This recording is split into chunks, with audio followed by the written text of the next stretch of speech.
नमस्ते साथीहरू। आज हामी हेर्छौँ हामी आफ्नो कम्प्युटरको युजर नेम कसरी पत्ता लगाउन सक्छौँ। सो युजर नेम पत्ता लगाउनको लागि सबभन्दा अगाडि हामी आफ्नो रन खोल्छौँ, विन्डोज र आर क्लिक गर्छौँ।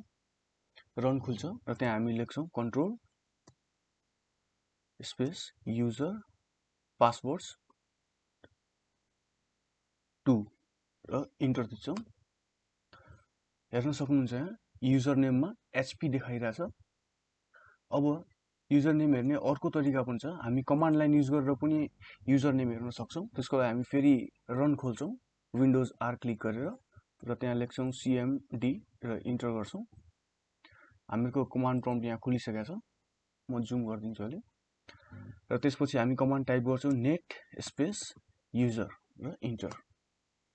हेर्न सक्नुहुन्छ यहाँ wdag युटिलिटी एकाउन्टमा एचपी भनेर आइरहेछ। मेरो युजर नेम एचपी हो।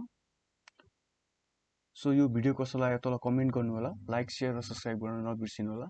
जय नेपाल।